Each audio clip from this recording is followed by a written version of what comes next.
प्यारे बच्चों, माध्यमिक शिक्षा परिषद प्रयागराज द्वारा स्वीकृत एनसीटी पाठ्यक्रमानुसार ये कक्षा 9 की किताब है मनोहर रेखी। इसी को हम आपको अब वीडियो में इस किताब को हल करना सिखाएंगे। तो इसमें बच्चों सबसे पहला जो चैप्टर है वो है संख्या पद्धति। तो संख्या पद्धति हम लोग आज सीखेंगे क्या होती है संख्या पद्धति, और इसमें जो एक्सरसाइज है वो हल कराएंगे बच्चों। ठीक है, तो सबसे पहले देखते हैं बच्चों संख्या पद्धति। तो संख्या पद्धति क्या है बच्चों? संख्या पद्धति ये कक्षा 9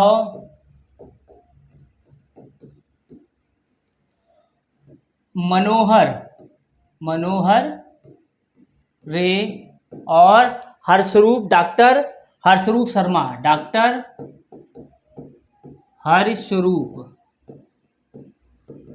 शर्मा की ये बच्चों बुक है।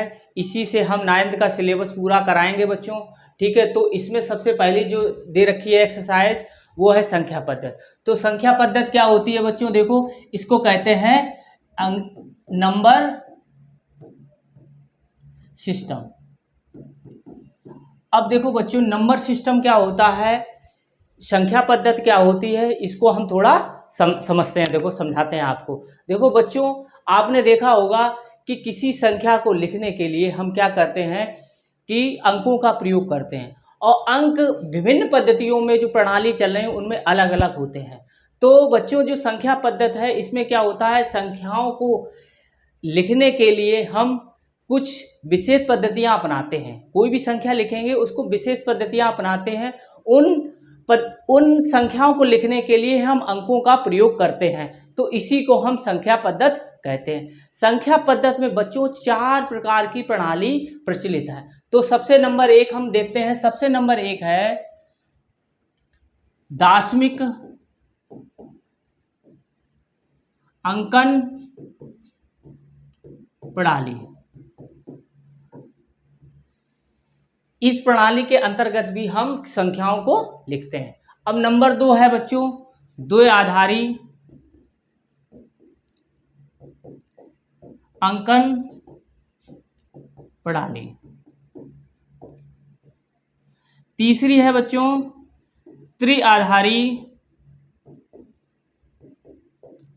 अंकन प्रणाली। चौथी है रोमन अंकन प्रणाली या रोमन प्रणाली। ये 4 प्रणाली है जिसके अंतर्गत हम किसी संख्या को लिख सकते हैं। तो सबसे पहले हम बच्चों पढ़ेंगे दाशमिक अंकन प्रणाली क्या है। यही अक्सर आपके सिलेबस में है और इसको अच्छी तरीके से समझेंगे। और दूसरी जो है रोमन, ये आप 2 को अच्छे तरीके से जान ले कि ये क्या होती है। तो बच्चों देखते हैं सबसे पहले दाशमिक अंकन प्रणाली। दाशमिक अंकन प्रणाली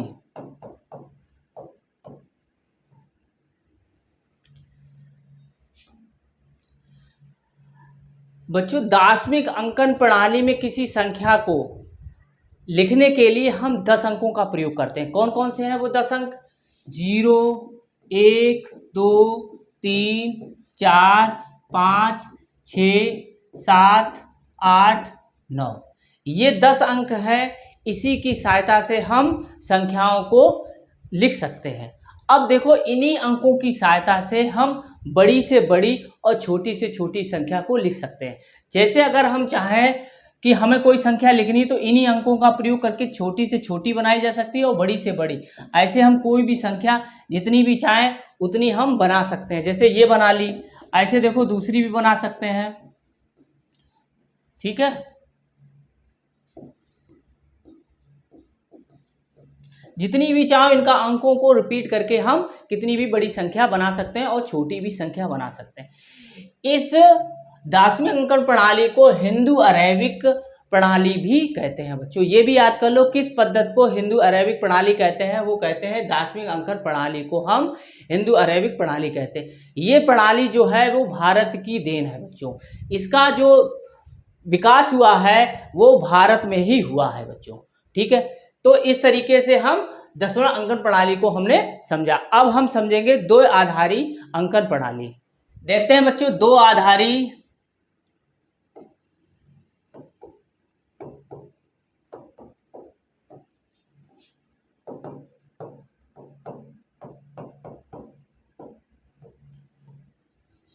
बच्चों दो आधारी, यानी कि इससे समझ में आ रहा है दो यानी कि दो। तो इस प्रणाली में किसी संख्या को लिखने के लिए सिर्फ बच्चों दो अंकों का प्रयोग करते हैं। वो कौन कौन से अंक हैं? वो 0 और 1 हैं। इन्हीं जो भी संख्या बनी होगी वो बच्चों 0 और 1 से ही बनती है। जैसे अगर हम देखें कोई भी संख्या लिखनी है तो इसको ऐसे हम इस तरीके से लिख सकते हैं। इस तरीके से हम सिर्फ इन्हीं दोनों अंकों का प्रयोग करते हुए कोई संख्या लिखेंगे। इसको हम दो आधारी अंकन प्रणाली कहते हैं। अब बच्चों अगली है त्रिआधारी, तीसरी है त्रिआधारी अंकन प्रणाली। अब देखो बच्चों ये भी पूछा जा सकता है त्रिआधारी अंकन प्रणाली में कौन कौन से अंक हम प्रयोग करते हैं संख्या बनाने में, या संख्या बनाने के लिए त्रिआधारी अंकन प्रणाली में कौन से अंक प्रयोग किए जाते हैं। तो ये आपको कभी बहुविकल्पी क्वेश्चन में आ सकता है। तो इसमें 0, 1 और 3, सॉरी 1 और 2 त्रिआधारी। त्रि माने 3, आधार माने जिससे संख्याएं बनाए। तो 0, 1, 2 इन्हीं संख्याओं, इन्हीं जो अंक दे रखे इन्हीं अंकों की सहायता से हम संख्या बनाते हैं। जैसे देखो बच्चों अगर हमें कोई संख्या लिखनी है तो हमें ऐसे ही लिखनी होगी, ठीक है। कितनी भी बड़ी संख्या लिखनी है हमें तो ऐसे ही लिखेंगे, सिर्फ यही अंक हम 3 प्रयोग करेंगे। तो ये जो प्रणाली कहलाएगी त्रिआधारी अंकन प्रणाली कहलाती। अब जो आगे की प्रणाली है वो है रोमन प्रणाली या रोमन अंकन प्रणाली। अब देखो बच्चों इसमें जो अंक होते हैं 1, 2, 3, 4, 5 इन अंकों को हम किस प्रकार के चिन्ह द्वारा हम इसको लिखते हैं। देखो बच्चों इसके लिए एक टेबल बना लो। इधर जो हम जानते हैं इधर अंक जो हमारे होते हैं, इधर रोमन अंक, ठीक है, या संख्या, ठीक है। तो देखो बच्चों 1, 2, 3, 4, 5, 6, 7, 8, 9।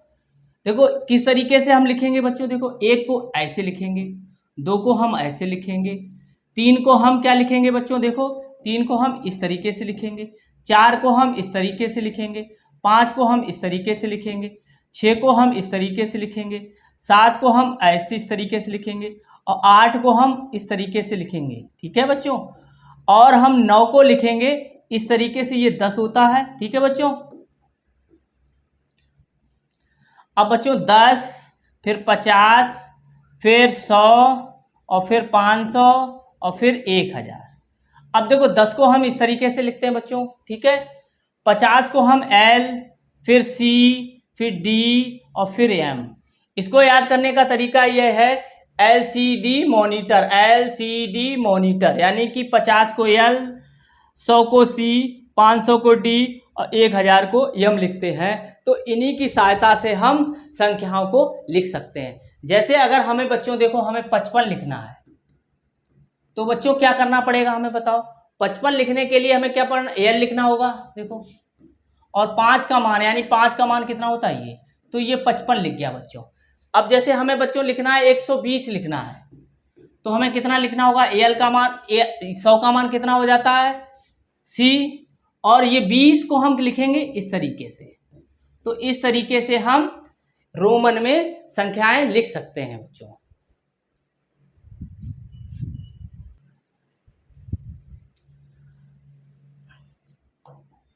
अब बच्चों हम इसमें सबसे पहले पढ़ेंगे प्राकृत संख्याएं। प्राकृत संख्याएं क्या होती हैं वो हम देखेंगे। प्राकृत संख्याएं या प्राकृतिक संख्याएं,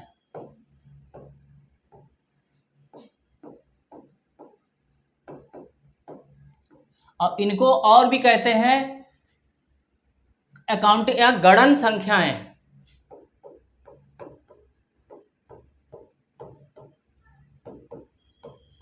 और इसको अंग्रेजी में कहते हैं नेचुरल नंबर।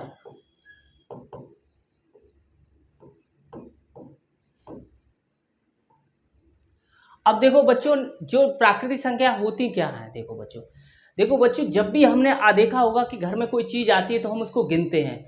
तो गिनते कैसे हैं, 1 2 3 4 5। तो जो गिनने की जो जिन अंकों की सहायता से, जिन संख्याओं को हम गिनने में प्रयोग करते हैं, वो सभी संख्या क्या कहलाती हैं, प्राकृत या प्राकृतिक संख्याएं कहलाती हैं। देखो बच्चों क्या है, जिन संख्याओं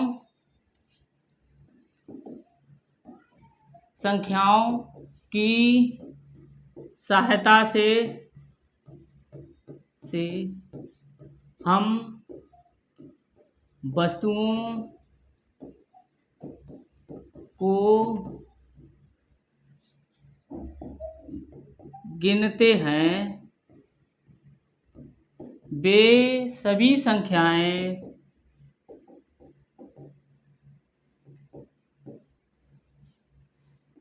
प्राकृत संख्याएं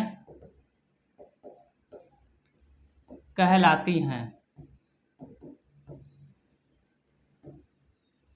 ठीक है, वो कौन कौन सी होती हैं देखो बच्चों, हमने कैसे गिना, 1 2 3 4 5 dot dot dot dot infinite. ये सभी क्या होती है, हम गिनते चले जाएं तो ये क्या है कि ये सभी प्राकृतिक संख्या है। अब देखो बच्चों हम कुछ सीखेंगे। सबसे छोटी जो प्राकृतिक संख्या होती है वो बच्चों 1 होती है, और सबसे बड़ी जो प्राकृतिक संख्या होती है जिसका मान अभी तक हमने ज्ञात नहीं कर पाया या अभी तक ज्ञात नहीं हुई है, वो इन्फिनाइट यानी कि अनंत। इसका कोई अंत नहीं है। क्यों नहीं है अंत बच्चों, ये देखो कि प्राकृतिक संख्याएं हैं वो एक एक के अंतराल पर बनती जाती। जैसे हमें अगर पहली प्राकृतिक संख्या पता है तो दूसरी ज्ञात करने के लिए सिर्फ इसमें 1 जोड़ना होगा। ऐसे ही अगली ज्ञात करने के लिए हमें 1 जोड़ना होगा, अगली ज्ञात करने के लिए हमें 1 जोड़ना होगा, ऐसी अगली ज्ञात करने के लिए हमें 1 जोड़ना होगा। ऐसे हम जोड़ते चले जाएंगे तो ये अनंत तक हमें मिलती चली जाएंगी बच्चों। ठीक है, अब देखो बच्चों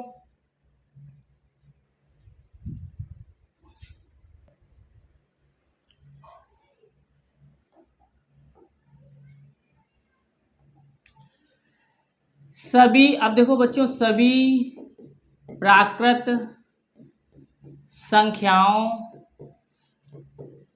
के संग्रह को, बच्चों प्राकृतिक संख्या जो है उनको कैपिटल एन से प्रदर्शित करते हैं। क्यों करते हैं, इनको नेचुरल नंबर कहते हैं। नेचुरल, इनका पहला अक्षर यानी हम नेचुरल नंबर लिखेंगे, उसका हम पहला अक्षर ले लेंगे एन, जिसको कैपिटल एन से प्रदर्शित करते हैं,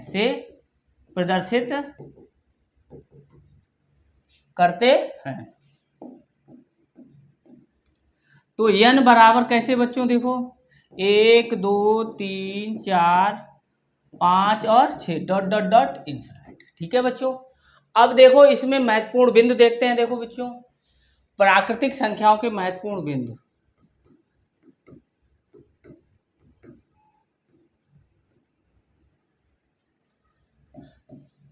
देखो सबसे छोटी प्राकृतिक संख्या बच्चों 1 होती है। सबसे छोटी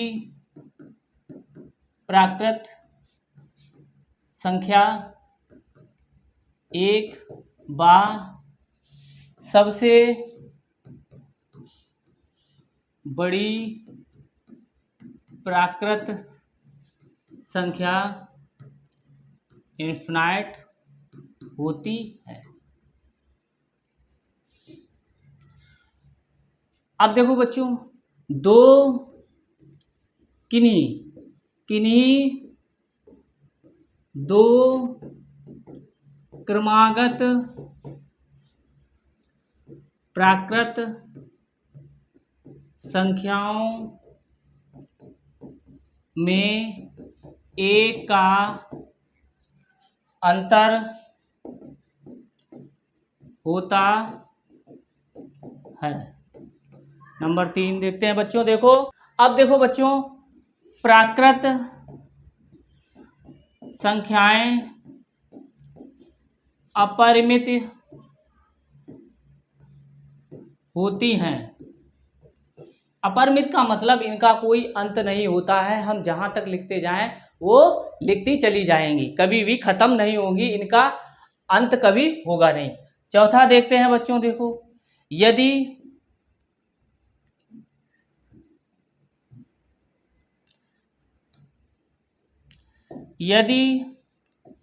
x एक प्राकृत संख्या है तो आगे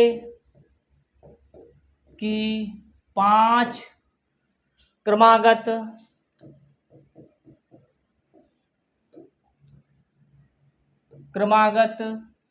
प्राकृत संख्याएं कैसे निकालेंगे। देखो बच्चों x, अब देखो हमें पता है कि अगली वाली जो कोई प्राकृतिक संख्या होगी वो इससे एक बड़ी होगी, तो इसमें हम एक जोड़ देंगे। ये बच्चों आपको जरूर पता होना चाहिए, इस पर आधारित बहुत सारे क्वेश्चन पूछे जाते हैं एग्जाम में। तो आप ध्यान रखो कि पहली अगर x है तो अगली वाली x+1, फिर अगली वाली इसमें एक जोड़ देंगे तो ये 2 हो गया, इसमें एक जोड़ देंगे तो x+3 हो गया, फिर इसमें जोड़ देंगे तो 4 हो गया। तो कितनी होगी देखो, 1 2 3 4 5। तो इस तरीके से हम कितनी भी चाहें उतनी हम प्राकृतिक संख्या निकाल सकते हैं। और देखो बच्चों कि ये जो नेचुरल नंबर हैं या प्राकृतिक संख्याएं हैं, इन्हें धनात्मक पूर्णांक भी कहते हैं। धनात्मक पूर्णांक कैसे कहते हैं, देखो ये जो संख्या लिखी हुई है 1 2 3 4 और 5 डॉट डॉट डॉट इन्फिनाइट तक, ये सभी क्या है, इनके आगे प्लस लगा हुआ है, तो ये पॉजिटिव इंटीजर या धनात्मक पूर्णांक भी कहलाते हैं। लेकिन यहाँ पर ये प्लस लगाया नहीं जाता है, ये हमें मालूम रहता है कि इसको हम हटा देते हैं कि ये कैसी संख्या है, इसके सामने अगर कोई निशान नहीं लगा हुआ है तो ये धनात्मक पूर्णांक संख्या है या धनात्मक संख्या है। इस तरीके से हम बता सकते हैं किसी को। ठीक है बच्चों, अब आगे देखते हैं। अब आगे बच्चों देखो कि जो भी प्राकृतिक संख्या हैं, प्राकृतिक संख्या जो लिखी है 1 2 3 4 5 डॉट डॉट डॉट इन्फिनाइट तक, तो इसमें क्या रहता है, इसमें सम होती है। इसे अगर हम 2 भागों में बांटें तो इसमें से सम संख्या निकलेगी और विषम संख्या निकलेगी, विषम संख्याएं निकलेंगी, यहाँ सम संख्याएं निकलेंगी। ठीक है बच्चों, अगर 1 2 3 4 5 डॉट डॉट लिखी हुई तो पहली संख्या जो होती है बच्चों वो विषम होती है, और फिर इसके एक छोड़ने के बाद ऐसे हम चलते जाएंगे अनंत तक, ये सभी हमें कैसी मिलती जाएंगी, ये सब विषम संख्या है। और जो दूसरी संख्या है लिखा हुआ है यहाँ 2, तो ये 2 इस तरीके से मिलते जाएंगे एक अंक छोड़ के। ठीक है, यहाँ 6 आएगा, फिर 6 के बाद 8 आएगा और ये अनंत तक जाएंगी, ये सभी क्या कहलाएंगी, सम संख्या कहलाएंगी। और बच्चों ध्यान रखो, अगर कोई सम संख्या है 50, अगर कोई संख्या 50 है, 50 तक हम देखें तो इसमें आदि सम संख्याएं होंगी, आदि विषम संख्या होंगी। ठीक है बच्चों, ये। और अगर कोई, ये देखो अगर कोई इस तरीके से दे रखा है 51, तो बच्चों हम क्या करेंगे, इसमें से हम एक घटा लेंगे और इसका हम आधा आधा कर लेंगे, तो हमें क्या मिल जाएगा, देखो आदि सम मिलेंगी, आदि विषम मिलेंगी। लेकिन अगर हम यहाँ तक बोलें बच्चों, ठीक 51 में कितनी विषम संख्या होंगी और कितनी सम संख्या होंगी, तो बच्चों आप ध्यान रखो कि ये इसमें अगर हम इसके आगे लिख लेंगे 50, ठीक है, तो 50 के आधे कितने होता है, 25। ठीक है बच्चों, अब देखो यहाँ 25 तो हमारी यहाँ सम संख्याएं हो जाएंगी, लेकिन 51 क्या है हमारा, एक 51 और है, हमने 50 तक तो ज्ञात कर ली, 25 सम और 25 विषम, लेकिन 51 तक जोड़ेंगे तो एक इसमें हम जोड़ देंगे, 51 को भी हम जोड़ लेंगे तो कितनी हो जाएंगी, 26। इस तरीके से हम कोई भी संख्या तक हम सम और विषम संख्याएं ज्ञात कर सकते हैं बच्चों। ठीक है, तो इसी को हम समझेंगे। देखो तो सम संख्या बच्चों क्या होती है, तो इसको हम समझते हैं सम संख्याएं। देखो बच्चों, वे संख्याएं जिसका अंतिम अंक 0 हो, वे संख्याएं जिनका अंतिम अंक 0, 1, 0, 0, 2, 4, 6, 8 हों, वे संख्याएं सम संख्या कहलाती हैं, सम संख्याएं कहलाती हैं। अब देखो बच्चों, या वे संख्याएं जो 2 से पूर्णतः विभाजित होती हैं,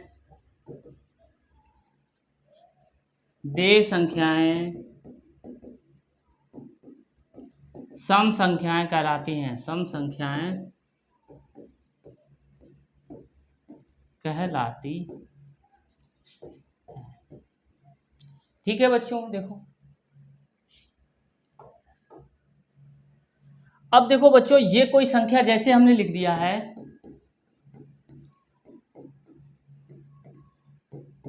कितनी भी बड़ी संख्या लिखी, हमें सिर्फ यह देखना है ये वाला अंक याद कर लो, या 2 से विभाजित भी हो जाए, ठीक है।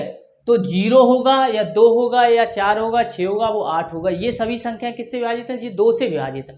तो लास्ट में या तो 0 होगा या 2 से विभाजित होने वाली संख्या होगी, तो वो संख्या क्या हो जाएगी, हमारी सम संख्या हो जाएगी। देखो बच्चों, यहाँ 4 लिखा हुआ है और 4 2 से विभाजित है, तो ये सम संख्या है, हम बिना भाग दिए पता कर सकते हैं कि ये सम संख्या है। दूसरा देखो बच्चों, अब दूसरा क्या हमने ऐसे लिख लिया, ठीक है, तो हमें ये वाला अंतिम अंक देखना है, ये वाला यहां पर 0 हो गया, इसका मतलब ये एक सम संख्या है। अगर तीसरा देखो बच्चों, अगर हम ये लिख लें, अब देखो इसका अंतिम अंक कितना है, ये 1 है, जो 2 से विभाजित नहीं है, या 0, 2, 4, 6, 8 नहीं है, तो ये क्या संख्या होगी, ये पूरी संख्या जो है, जो संख्या लिखी हुई है, ये 2 से विभाजित भी नहीं होगी, ठीक है। जब ये विभाजित नहीं है तो पूरी संख्या भी विभाजित नहीं होगी। और ये संख्या क्या है, ये संख्या सम नहीं है, ये संख्या कौन सी हो जाएगी, विषम। सम नहीं है तो विषम होगी बच्चों, ठीक है बच्चों। अगर हम बच्चों सभी सम संख्याओं के संग्रह को कैपिटल ई क्यों लिख रहे हैं बच्चों, देखो कैपिटल ई इसलिए लिख रहे हैं क्योंकि सम संख्या को इवन नंबर कहते हैं। उसका जो पहला अक्षर होगा EVEN, तो हमने ये वाला उठा लिया यहाँ पर, ई से प्रदर्शित करें, देखो ई से प्रदर्शित करें, तब हम इसके समुच्चय को हम ऐसे लिख सकते हैं 2, 4, 6, 8 ... ठीक है। अब देखो इसके महत्वपूर्ण बिंदु देखते हैं बच्चों, महत्वपूर्ण बिंदु देखते हैं।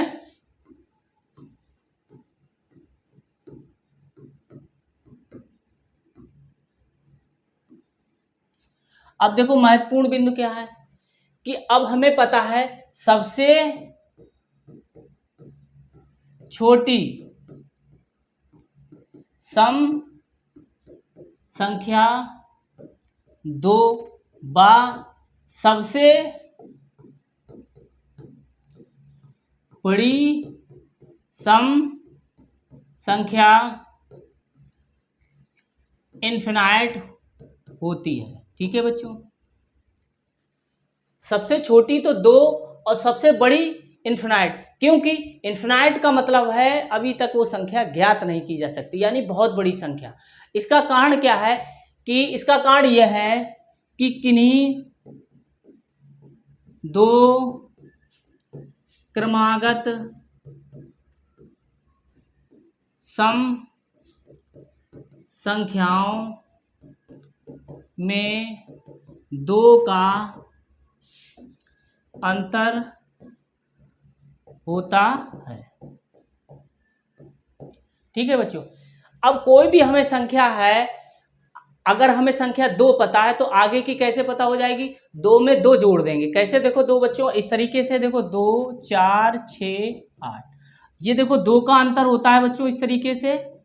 तो ये जब भी हमें कोई बड़ी संख्या पता होगी तो उसमें हम 2 जोड़ देंगे तो अगली प्राप्त हो जाएगी, फिर उसमें अगली 2 जोड़ देंगे तो अगली प्राप्त होगी। यह क्रम अनंत काल तक चलता रहेगा। कभी भी हम बड़ी संख्या, सबसे बड़ी संख्या जो सम होगी वो हम कभी ज्ञात नहीं कर पाएंगे। अब देखो बच्चों, अब दूसरा, अब आगे देखते हैं। तीसरा पॉइंट है, यदि कोई सम संख्या x है तब अगली सम संख्या निकालना। कैसे निकालेंगे बच्चों? मत तो पहली अगर x है तो दूसरी, इसमें हमें क्या जोड़ना पड़ेगा? खाली 2 जोड़ना पड़ेगा। फिर इसमें अगर जोड़ दो तो इसमें 4 हो जाएगा, यहाँ पे जुड़ेगा। फिर इसमें आगे में जोड़ दो तो इतना। इस तरीके से आप जोड़ते चले जाएंगे, अनंत तक हम सम संख्याएं निकाल सकते हैं बच्चों। ठीक है। और अगला पॉइंट है बच्चों, देखो सम संख्याएं भी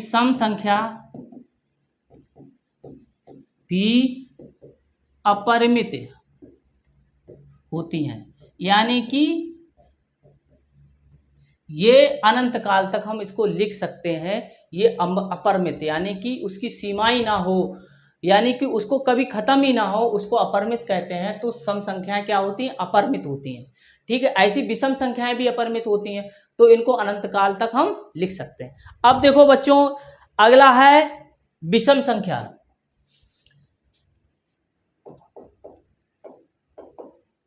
विषम संख्याएं, विषम संख्या को बच्चों कहते हैं ऑड नंबर। अब देखो बच्चों, विषम संख्या कौन सी होती हैं? अब देखो, जो प्राकृतिक संख्या होती है, अगर हम उन सम संख्या निकाल लें तो क्या रह जाएंगी? विषम संख्या रह जाएंगी। अब उसका तो हमने सम आपको बता दिया, सम कौन सी होती हैं? जिसका अंतिम अंक 0 2 4 8 हो। लेकिन विषम क्या होती? अब ये हटा दें हम अंक, और अब जो शेष बचे हैं वो अब हम देखो काउंट करेंगे। वे संख्याएं जिनका अंतिम अंक, देखो 1 बचा, फिर 3 बचा, ठीक है, 5 7 और 9। उसमें क्या था? 0 2 4 6 8 थे। अब कितने होते हैं हमारे पास अंक? 10 होते हैं। तो 5 ये हो गए और 5 ये हो गए। तो ये विषम के लिए है, ये सम के लिए है बच्चों। ठीक है। तो अब देखो बच्चों, हम क्या करेंगे?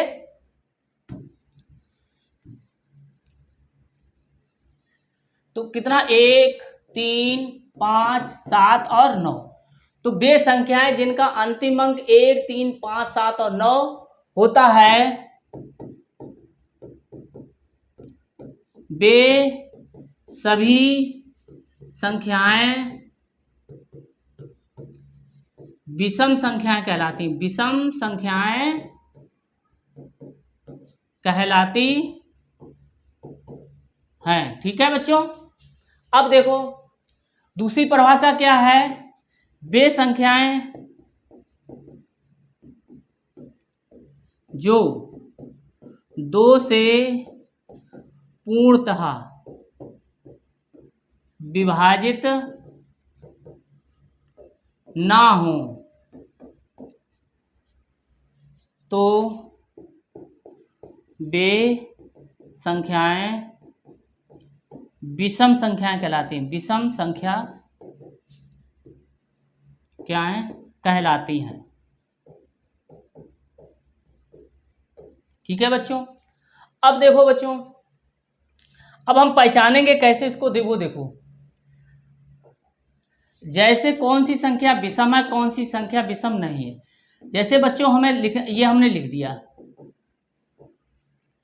अब देखो ये हम अगर ये दूसरी वाली परिभाषा याद करेंगे तो हमें बहुत समय लग जाएगा। हम लास्ट वाला ही अंक देखेंगे, पूरे में भाग नहीं करेंगे।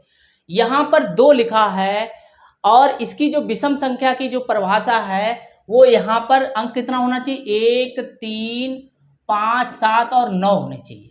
तो ये संख्या कैसी हो गई, ये विषम नहीं है, ये कैसी हो गई, सम हो गई। अगर इसके आगे हम यहां पर 5 होता बच्चों, तो 5 इस टेबल में है, ठीक है बच्चों, और लास्ट वाला अंक 2 से विभाजित भी नहीं हो रहा है, इसलिए ये संख्या क्या होगी, विषम हो गई बच्चों। ठीक है, समझ गए। अब देखो जो विषम संख्याएं हैं वो कैसे, 1, 3 कैसे शुरू होती हैं, 1, 3, 5, 7, 9, 11, 13 और 15, इस तरीके से हम लिखते जाते हैं। अब देखो इनमें क्या होता है बच्चों, अब इनमें 2 का अंतर होता है। किन्हीं 2 क्रमागत अगर हम विषम संख्या ले लें तो उनमें 2 का अंतर होगा। देखो बच्चों इस तरीके से, ठीक है। तो अब इसको भी हम अनंत काल तक लिख सकते हैं, ठीक है। तो अब देखो बच्चों इसके महत्वपूर्ण बिंदु देखते हैं। इसके महत्वपूर्ण बिंदु,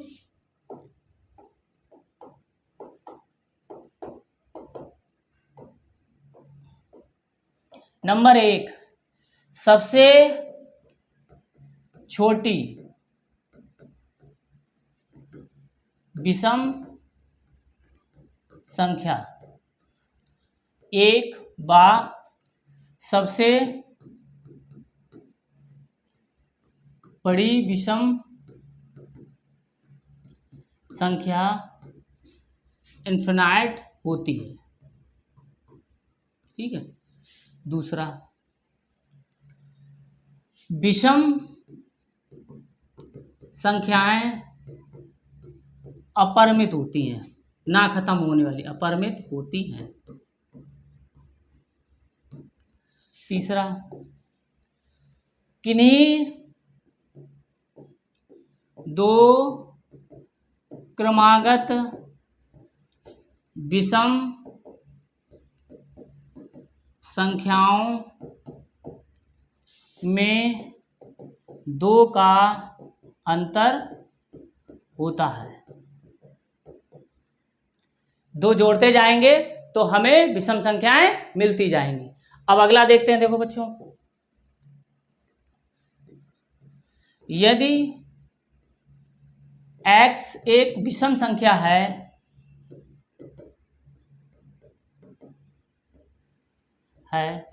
तो आगे की विषम संख्याएं कैसे निकालेंगे बच्चों। देखो x लिख लिया, ये विषम है, और देखो ऐसे ही हमने सम संख्याओं में भी बच्चों कराया था।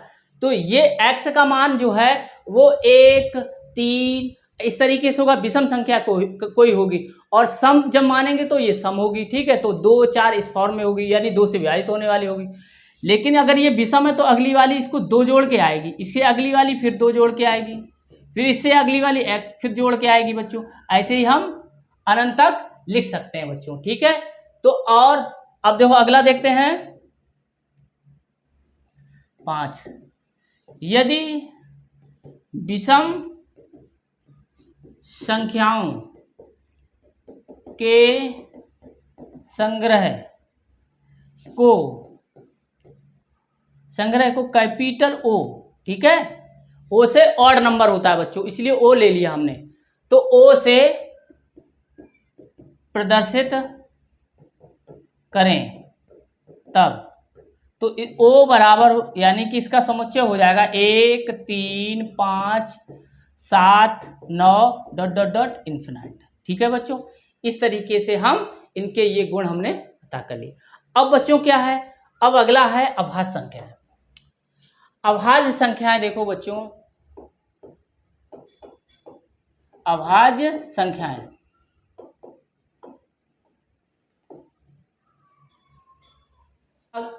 अभाज्य संख्याओं के बारे में हम अगले वीडियो में आपको बताएंगे, क्योंकि ये वीडियो काफ़ी लंबा हो रहा है, इसलिए अब अगले वीडियो में आपको अभाज्य संख्याओं के बारे में, पूर्णांक और भी इसमें जो सिलेबस है उसके बारे में आपको बताएंगे और एक्सरसाइज भी हल